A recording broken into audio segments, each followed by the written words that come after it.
and it's my pleasure to welcome you here today to a session on the growing danger of nuclear weapons and how physicists can help to reduce it, and to welcome Drs. Frederick Lamb and Stuart Prager for this discussion. Our purpose today is twofold. First, we're here to continue our discussion of nuclear dangers in a changing world and of what can be done to reduce those dangers.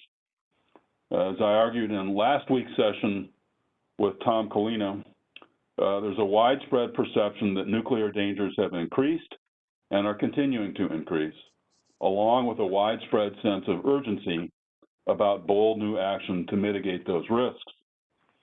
And today's session is a logical follow-on to a series of talks we've had by, for example, Tom Colina from the Plowshares Fund, George Perkovich and Pranay Vadi of the Carnegie Endowment, Rose Gottmuller, Bob Einhorn, et cetera.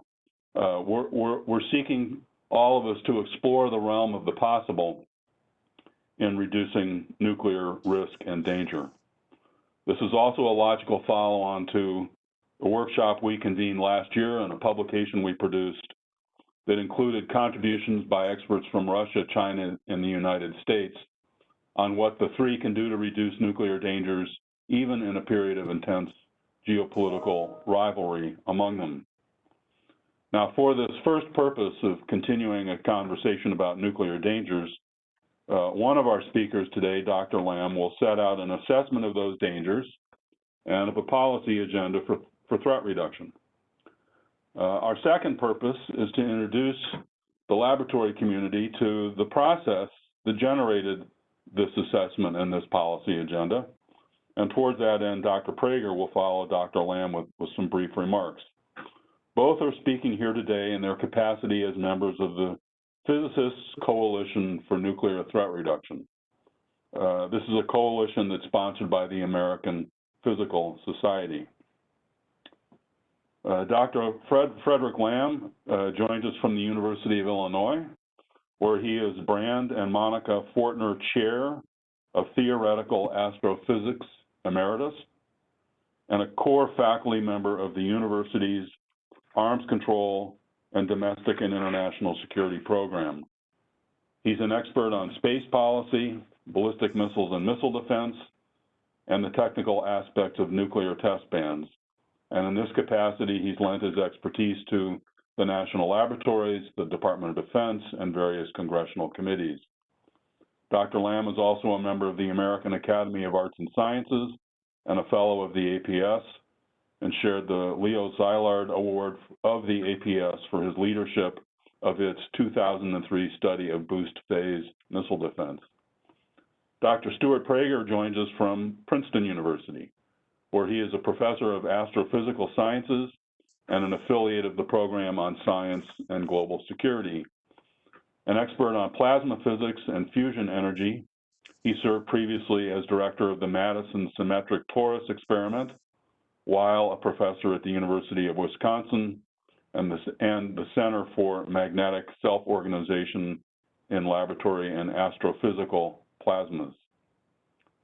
Our plan for today's session is that Dr. Lamb will begin with about 45 minutes of remarks on nuclear dangers and an agenda for their reduction. Dr. Prager will follow with brief remarks to introduce the coalition to you. We'll then proceed to the usual question and answer session. If you would like to join that conversation, please raise your hand electronically. If you'd prefer, send me a note in the chat function and I'll put it into play.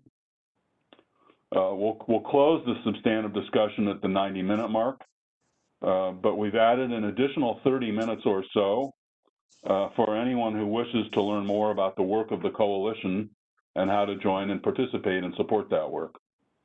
So without further ado, gentlemen, thank you so much for making the time to do this. We're grateful for your time and effort to bring us up to speed on this work. Dr. Lamb, over to you. Okay, thank you very much. I'll share my screen now.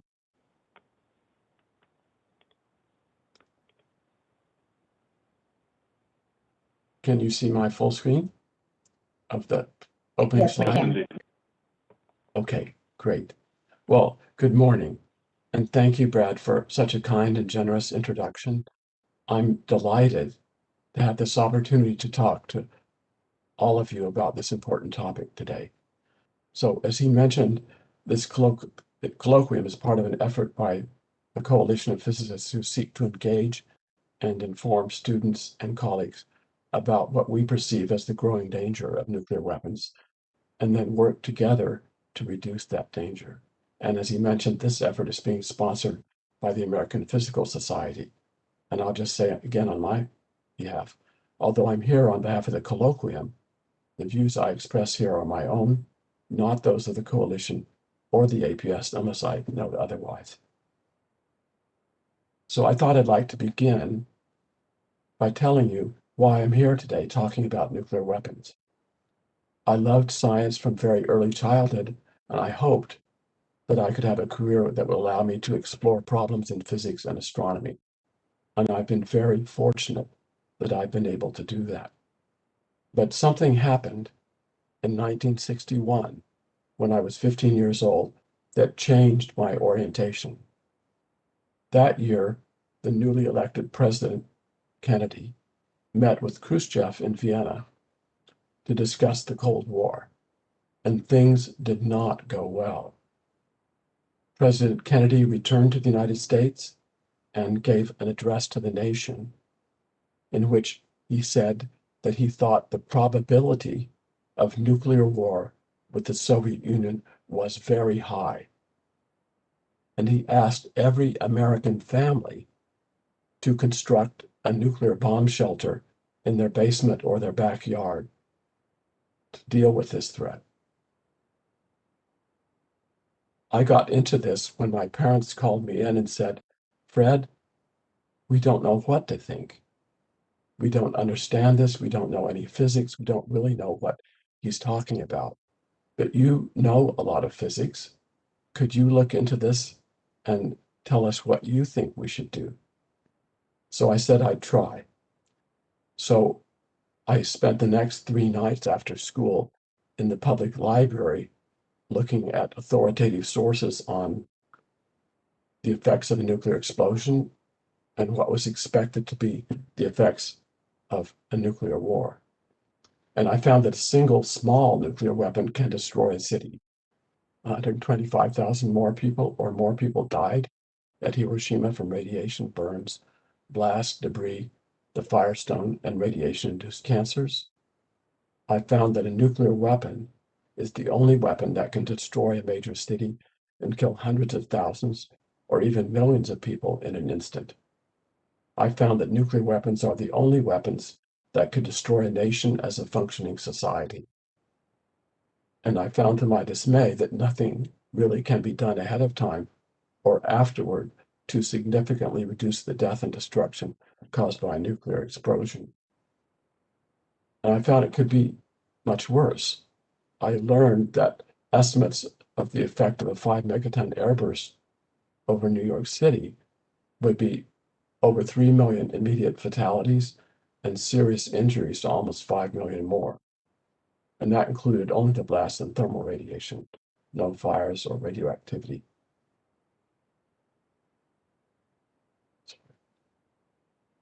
I found that a nuclear war between the United States and the Soviet Union would be a horrific catastrophe. It would immediately kill and injure severely hundreds of millions of people in both the United States and the Soviet Union, destroying both countries as functioning societies. And I found that hundreds of millions more were expected to die later from injuries, fallout radiation, the lack of shelter, starvation, the failure of medical, social, and public health services, and what was found later, starvation caused by climate disruption, which has come to be called nuclear winter.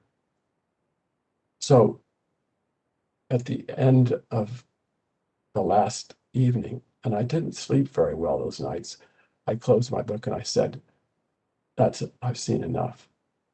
And I went back and told my parents, "Mom and Dad, we need to talk."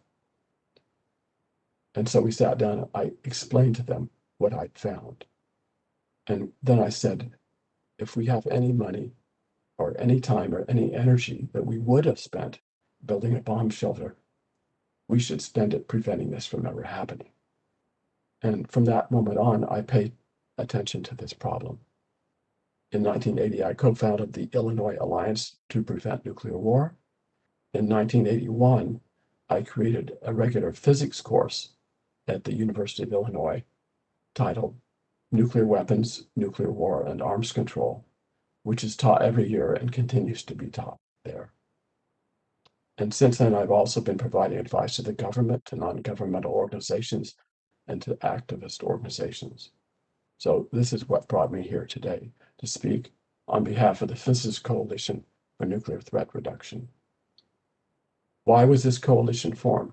A group of physicists, some junior and some senior, formed this coalition because they felt that the danger posed by nuclear weapons is serious and never went away, and that the danger is again increasing. As Brad mentioned, there are many people who think this. At past times of great danger, the physics community has played a key role in helping to reduce the threat posed by nuclear weapons, and we think the physics community can do this again now. And this is the goal of the ABS-sponsored coalition. I think it would be helpful to have in mind a brief history of the world's nuclear arms, very selective here, as we talk today. Of course, the nuclear age began in 1945 with the explosion at Trinity and the US exploding 2 nuclear weapons over 2 Japanese cities. And then in 1949, the first Soviet nuclear test. And then a major event, the development of hydrogen or thermonuclear weapons in the mid-1950s.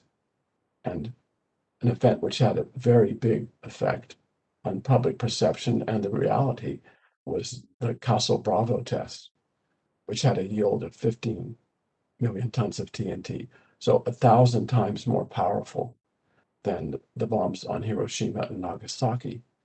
And it caused great human suffering and environmental damage because of the fallout that it produced. It contaminated over 18,000 square kilometers. It injured more than 200 Marshall Island natives, fishermen on a fishing boat that happened to be nearby. And it contaminated the atmosphere with radioactivity all around the globe. By 1961, when I became engaged, it had been estimated that 400 nuclear weapons on the United States or the Soviet Union would destroy them as functioning societies. But already, the US and the Soviet Union had 25,000 nuclear weapons. But they went on building and building and building until it reached 70,000. An important event happened here when the first rudimentary anti-ballistic missile systems were deployed, and that played a role in creating a typical defense-offensive reaction cycle. It contributed to the deployment of huge numbers of new nuclear weapons in the form of MIRVs on ballistic missiles. Then, as this mounted up, in the early 1980s, there was a huge outcry around the world about this situation. And this was promoted partly by the talk about fighting and winning a nuclear war. In the Midwest and Illinois, there were plans to practice evacuating Chicago to cope with a nuclear war. And there's, many activist organizations grew up around this. And partly, we're told, was the motivation for the Star Wars proposal by President Reagan, which promised an impenetrable shield, which of course is a fantasy and didn't actually contribute to defending us, but it did get in the way of arms reductions for a while. But then when Gorbachev came to power during this period, and Reagan had already a very strong feeling that nuclear weapons were extremely dangerous and that something should be done about them, they succeeded in agreeing on the first ever treaty that actually reduced the number of nuclear weapons, the Intermediate Nuclear Forces Treaty in 1987. And then the START 1 agreement came at the end of the Reagan era afterwards, in fact, although it started being negotiated then during the George Herbert Walker Bush administration, and then New START during the Obama administration. So I think it's important to ask about this, and I might say one of the things that made a big difference was the statement by President Reagan, and also repeated by Gorbachev, that a nuclear war cannot be won and must never be fought, and that helped to set the framework for this reduction. I think it's important to ask, why did this happen? Because only by asking that can we get some idea of how we can reduce this and reduce it further from what it is today and prevent it from ever happening again. I can remember during the first years I was teaching the course on nuclear weapons that people were so terrified that almost no one could think of any alternative. But I remember very clearly one day in class in the early 1990s when one of my students raised her hand and she said, looking at this chart, Professor Lamb, this is insane. And I said to her, Sarah, you're right. It is insane. And now let's talk about how it happened and how we can prevent it from happening again. So there are a number of different reasons, it's a complex problem.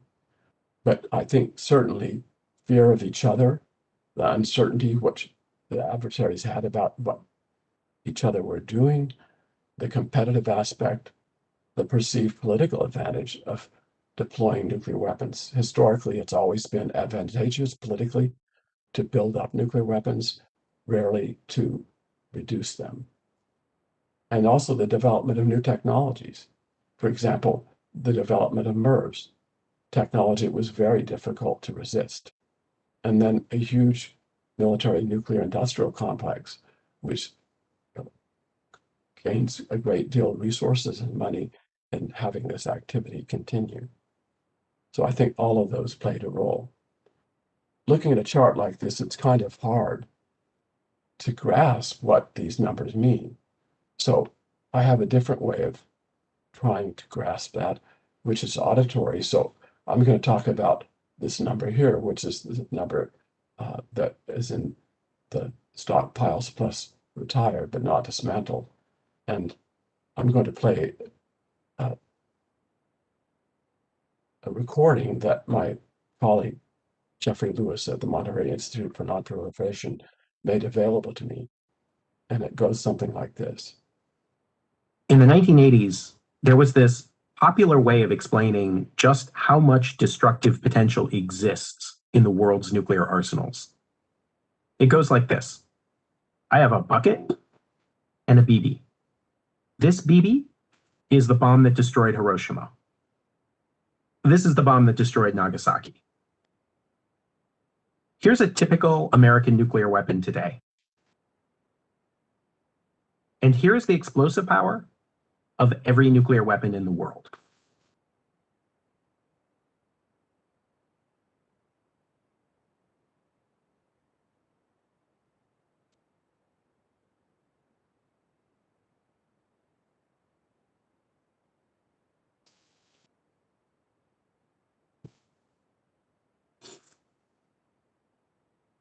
It is totally bizarre to live amidst enough firepower to kill every person on Earth and not even think twice about it. We spend... Okay, so I will now go on to talk a little bit about some of the things that were done to try to achieve cooperative threat reduction. One, a foundational document is the 1968 Non-Proliferation Treaty, which identified the nuclear weapon states that were grandfathered into this as having weapons already and had restrictions on them not to give nuclear weapons to non-nuclear weapon states or to help them develop weapons. In return, the non-nuclear weapon states must not accept or manufacture nuclear weapons. And in return, the non-nuclear weapon states were guaranteed access to peaceful nuclear technology including uranium enrichment and plutonium production technology.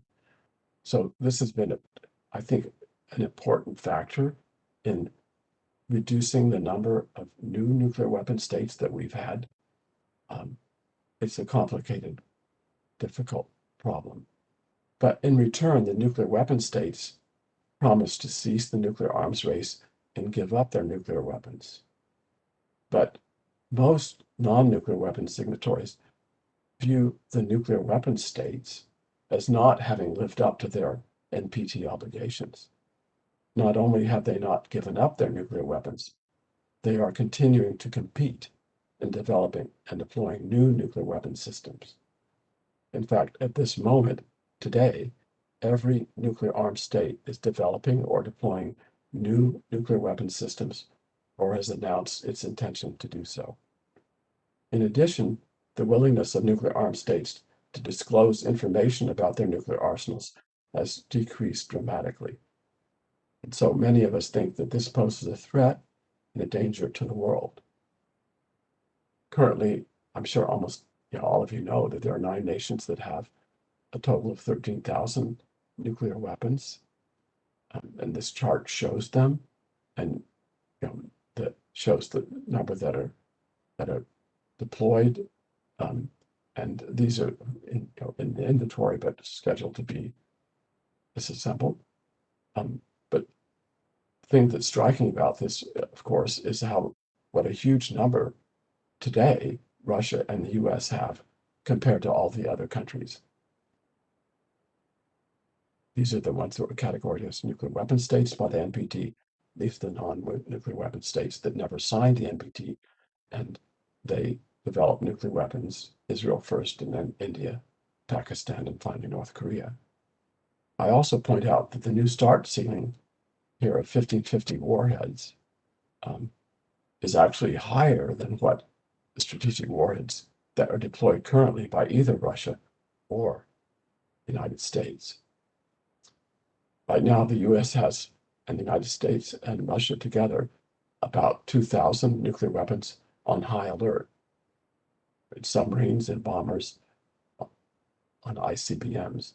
And ICBMs have become a focus of attention because they are vulnerable, and the decision time for an ICBM attack is so short, as illustrated by this horizontal timeline here. In many situations, the President of the United States would have only a very short time to decide what to do if informed of what looked like an attack.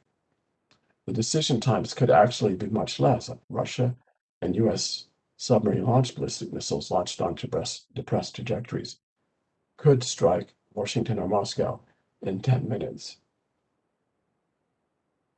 There have been calculations of what the effects of a US-Russian nuclear war would be. And again, this is a complicated problem. People who are experts in climate have looked at this. I think we need a new study which looks at it very carefully. But this calculation that was done by Toon, Malbec, and Turco, looking at a US-Russia nuclear war that involved the 2012 strategic arsenals, that is. So that's about 25% more than the current limit by START. In the US, they found that such an attack would immediately kill about 60 million people and seriously injure an additional 40 million. In Russia, 50 million people would be killed immediately and 20 million seriously injured immediately.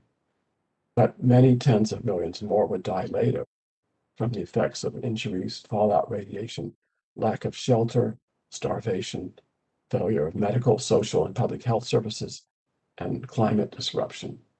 There haven't been any good studies of this in recent years, but when this was studied in the 1980s, it was found that even a relatively modest fraction of weapons would cause the society to break down completely. We saw a little hint of that with COVID, the shortages that developed in a very minor disruption. The effects of a small India-Pakistan nuclear war, they found with 25 weapons on each side, 50 kilotons, 20 million people killed immediately. But even this relatively small number of weapons could block 7 to 10% of the sunlight reaching the Earth's surface for a decade. And again, tens of millions more would die later from the effects of injuries, fallout radiation, lack of shelter, starvation, and the failure of medical, social, and public health services and climate disruption. So let me talk for a moment about the calculations that were done in 2008 about climatic effects. So this is a chart which shows on the left the percentage change in precipitation, and on the right, the temperature change that they found. And the effect that causes this that they were looking at is a lofting of soot into the stratosphere. So this is not completely clear, it's debatable, but these are the examples that they explored. For the India-Pakistan War, with something like 7 or 8 teragrams, then it caused a reduction of 10% in the precipitation and about 1.5 to 2 degrees Celsius in the temperature. And for comparison, this is the decrease worldwide in the ocean and in Africa land masses during the Little Ice Age, which caused tremendous starvation in society, disruption of over several hundred years. They looked at this attack that I talked about of the US and Russia against each other, of the sword armaments. And this is the estimate that they had of the soot that was lofted. And that would produce a reduction in the precipitation by almost 45% and decrease the temperature by 8 degrees Celsius. And their calculations show the soot would decrease relatively slowly, only 50% every 5 years. So let me turn now to how a nuclear war might start. A conventional war could escalate to nuclear war. Russian aggression against a NATO country might trigger it. Chinese aggression against Taiwan or Japan. North Korea attacked on South Korea or Japan. A war between India and Pakistan. Wars that involved Israel, any of these could escalate to nuclear war. And then there's the possibility of accidental, inadvertent, or unauthorized use. An accidental detonation, a false warning, a launch by a rogue officer, and nuclear terrorism using stolen weapons or materials. There's also the fact that the nuclear arms competition itself erodes stability and also causes unnecessary expenditures, which are a serious impact on our societies and on their stability. I think the risk of catastrophe is real. There have been several dozen incidents during the Cold War and since that could have led to a US-Soviet or US-Russian nuclear war. And I've listed 24 of them here that I think are serious. And I've highlighted in boldface the ones that I regard as among the very most serious. They've continued. There were a lot early in the Cold War, but they have continued into the 1990s. And there are some I haven't listed here even in the last decade. I'm reminded of Kennedy as early as 1961, addressing the General Assembly, saying, "Every man, woman, and child lives under a nuclear sword of Damocles, hanging by the slenderest of threads and capable of being cut at any moment by accident or miscalculation or by madness." And he said, "The weapons of war must be abolished before they abolish us." There have been some positive developments in the recent period, I think. The new Strategic Arms Reduction Treaty signed in 2010 entered into force in 2011, and I think it was very good that it was extended this February, but it's only extended till 2026, and it provides a tremendous amount of information and views into the weapon programs and deployed weapons of the US and Russia, which has apart from limiting the numbers that in itself is very, in my view, stabilizing. And then the treaty prohibiting nuclear weapons. It's very understandable to me why people around the world are so frustrated, because nuclear weapon states, I agree with them, have not lived up to their commitments in the Non-Proliferation Treaty. And so I think this is an effort to try to strengthen the norm against the retaining, construction, or use of nuclear weapons, but obviously it's an effort to bring more pressure on the nuclear weapon states to live up to their commitments. There are a lot of indications that the danger of nuclear war is growing, for many of the same reasons that a nuclear arms race developed during the Cold War: fear, uncertainty, commercial and institutional interests, development of new technologies, ideology, perceived political advantage. We're now slipping into a dangerous new nuclear arms race. Thousands of strategic nuclear weapons remain on high alert. The cooperative threat reduction regime that was constructed with enormous effort over the last 50 years now appears to be unraveling. Nuclear weapons are gradually proliferating among nations that have multipolar, unstable adversarial relationships. And there are new dangers, such as possible cyber attacks on command and control, the construction and explosion of nuclear bombs by non-state actors. This slide illustrates some of the things of concern to me. The US has withdrawn from 4 treaties in the last decade. New START being extended was the bright spot, but as I've emphasized, the Non-Proliferation Treaty, I think, is under threat, because primarily the nuclear weapon states have not complied with their obligations. And now the US and many other countries are planning big expenditures on new offensive weapons. Russia is adding new offensive systems designed to counter missiles defenses, new large ICBMs that can carry MIRVs and penetration aids, hypersonic boost glide vehicle that was explicitly started as a program to defeat missile defense, long-range nuclear armed missiles, cruise missiles, that again would seek to defeat defense. In recent months, the United Kingdom has announced that it will not fulfill its long-standing commitment to reduce its arsenal. Instead, it plans to increase the arsenal by almost 50% in the next few years. And as illustrated here, the United States is planning on committing huge resources to building new nuclear weapon systems.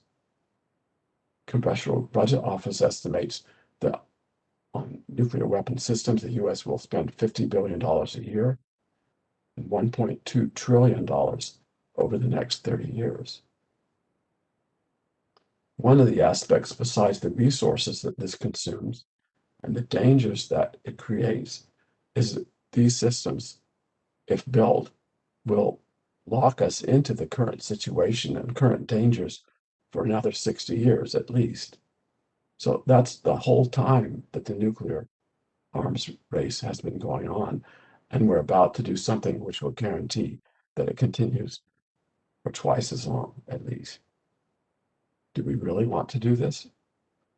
So what are some of the things we could do to reduce the risk of nuclear war? One would be to explore non-treaty agreements with Russia.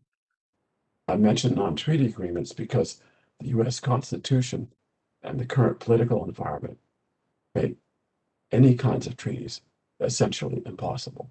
So I think due to this defect, and I think the defect in our way of making agreements, we have to find other alternatives. Another possibility is to eliminate launch on warning silo-based ICBMs. Because they're vulnerable, they would be launched on warning, which might not be accurate to protect them, or they'd be launched against empty silos on the other side. We can discuss this in more detail, I hope, in the question and answer. Another approach has been proposed to adopt a policy of sole purpose on no first use. They're not exactly the same, but similar. Sole purpose, as you I'm sure know, is to declare that the only purpose the United States has having nuclear weapons is to deter other countries from using nuclear weapons against us or our allies. And also, I think it's going to be important to consider limiting ballistic missile defenses. In the last few years, there's been talk about enormous expansions in the U.S. missile defense program. And while earlier on, we explicitly declared that these defenses were not directed against Russia and China, this has been language that has changed. And in recent years, there has been explicit description that these defenses will eventually be used to defend against them. So I think this is setting up a situation that's already begun to have a typical defensive-offensive reaction cycle. Physicists and physical scientists have played important roles in the past in reducing the nuclear threat. These are some of the people that I've had personal contact with that mentored me or influenced me to become involved in this issue. Rudy Piles at Oxford was one of my PhD thesis advisors. As you well know, he was a co-author of the Frisch-Piles Memorandum, which showed for the first time that a nuclear weapon was practical. He was a Jewish physicist who fled the Nazis in Germany, and that was the source of his concern that led to the memorandum. He worked at Los Alamos, but afterwards he helped push the pugwash movement to try to reduce the threat of nuclear weapons. Joseph Rodblat, another Jewish scientist who fled the Nazis, he worked at Los Alamos, but as soon as it became clear that the Germans had not really begun such a program, he left the Manhattan Project and helped to found Pugwash. And Pugwash and he himself were co-awarded the Nobel Peace Prize, partly for his intense activity in pushing for an atmospheric test ban to stop the radioactive poisoning of the atmosphere. When I went to Caltech as a freshman, I met Linus Pauling, who already had a Nobel Prize in chemistry. But he was leading the effort to stop atmospheric testing and to reduce the arms race. And I saw how he was attacked. The Board of Trustees at Caltech tried to have him fired for his activism, but Lee DeBredge, who was physicist president of Caltech in the World War II weapons program, said, "Not on my watch." And so Linus Pauling was able to keep his position and agitate for the limited test ban treaty, and he too was awarded the Nobel Peace Prize. I met Andrei Sakharov when I went to Moscow. In the 1960s, he started arguing against the arms race, and particularly against ABM systems. And for that and his human rights activity was awarded the Nobel Peace Prize. And my colleagues and friends, Hans Bethe and Dick Garwin, who pointed out the problematic situation with ABM systems, which were unworkable, but still dangerous because they drove the arms race. My colleague, John Bardeen, I came to join his group in Illinois. He was on the President's Science Advisory Council. He resigned in protest over the Star Wars program because they had just had detailed studies that showed that the ballistic missile defense was not workable, and he felt that was completely irresponsible, and that there were thousands of other physicists and other people who joined in protesting that. So I'll stop there in my list, but all these other people have also played an important role, I think, and I've had contact with. In 2018, a group of physicists came to the conclusion that something needs to be done again now because of the growing danger. With the end of the Cold War, most physicists turned their attention away from the nuclear threat. But as Steve Fetter, Dick Garwin, and Frank von Hippel wrote in Physics Today, they think, and I agree, we need to re-engage in the debate over how to reduce the dangers of nuclear weapons. We know that it's vital for us to make other changes in our world, to end racism, to halt the climate catastrophe. Making these changes is urgent and absolutely critical, and many of us in the coalition are deeply engaged in efforts to make these changes. So you might ask, why have we decided to spend time and energy on this other problem of the nuclear threat? I think the answer is simple. Nuclear war would destroy our country and possibly civilization, and it would end all these other efforts. So in my view, it's not a question of doing either this or that. It's got to be doing both this and that. And as I said, the physics community has in the past played an important role. I think we can do this again now. You can ask, what should be our ultimate goal? So I'll tell you my point of view. It's a long-term point of view.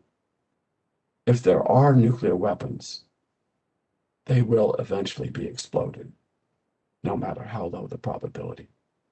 So the question really is, can a system that has been created and is managed by human beings perform perfectly forever? And I think the question answers itself. I agree with President Reagan when he said the only solution ultimately is to banish nuclear weapons from the face of the earth. So I invite you to join me and hundreds of other physical science and engineering students, faculty, and professionals who've already joined the coalition. This is the website, and I'll now turn the speaking over to Stuart Prager, the leader of the coalition, who will say a few words about it. So I will unshare my screen. Okay, thank you very much, Fred. So I'm just going to now just speak for 2, maybe 3 minutes about this physicist coalition, and then we'll, as Brad said, we'll go into question and answer and discussion pertaining to Fred's presentation. And I think we'll try to reserve these 20 minutes at the end for those who wish to learn more about the coalition. And then maybe I'll say, at that point, I'll say another minute about the details of the coalition. So this coalition, this Physicists Coalition for Nuclear Threat Reduction, was established about 1 year ago. So it's a new entity. As was said already, it's sponsored and funded by the American Physical Society through its Innovation Fund. So even though, as Fred said, we're here under the umbrella of this APS activity, the same disclaimer that Fred said applies to me. If I state any opinions, they only represent myself and not the APS. The premises of this coalition and what drove us to establish it, Fred has already indicated. I'll just state them quickly. 1, nuclear weapons are a grave and persistent threat. I think everybody would agree to that. The coalition is based on the premise that the status quo is unacceptable. Maybe not everybody would agree with that. There might be some people there are people who are comfortable with their perception of the strategic stability as it exists presently. But the coalition is based on the premise that the status quo is a dangerous one, and thus change is essential. And the only way change occurs is with some pressure for change. And thus the coalition intends to be an advocacy body. And the premise there is that the physics community can be an influential voice in this particular problem if we are organized. And that's because we obviously have a special relationship to nuclear weapons. It's not that we have any special wisdom about them or any special insights. Surely our technical knowledge is helpful, but nuclear weapons is a problem that spans many different disciplines. So it's not that we're necessarily smarter about this problem than anybody else, but society would listen to an organized voice from physicists more than it would from other sectors of society. So we in the physics community have an opportunity to play a role, as actually some of the great physicists of previous eras have, as Fred has indicated. So there are 2 specific goals of the coalition. The first is to engage and to the extent that we can, help educate the US physics community on this problem. Among the physics community at large, it's not a high priority, just as it's not a high priority for the public. That's may not be the be the case for this specific audience, but looking at the entire physics community, that is the case. So number one is to engage the community on this problem. And number two is to use that national network for advocacy. So we have built and we're building a national network of coalition members who are willing to advocate for specific steps to reduce this threat. And all scientists that are advocating, or most, are not advocating as experts. We're just advocating as informed scientists. I myself, I'm not a research expert on nuclear weapons. My expertise lies in plasma physics, but I feel informed enough that I'm comfortable advocating for measures that I believe will reduce the threat.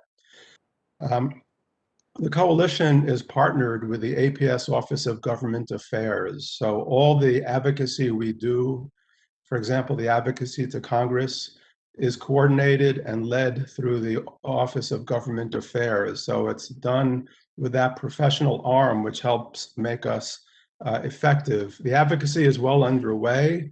When we come to the later discussion, I can mention so far we've advocated for 3 specific steps to reduce the threat, and I could discuss that later.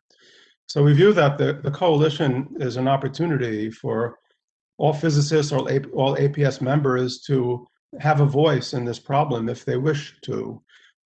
It's open to all physical scientists. It's called the Physicists Coalition, but we welcome anybody who's connected to physical science, whether it's astronomers, chemists, those in engineering science.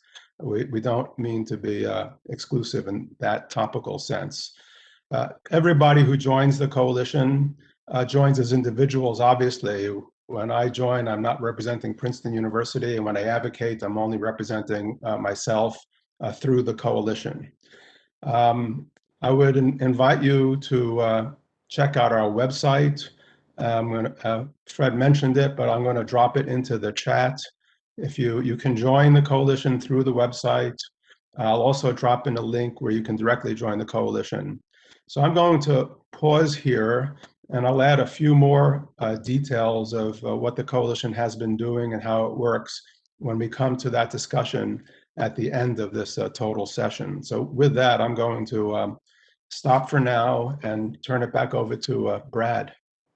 Thank you.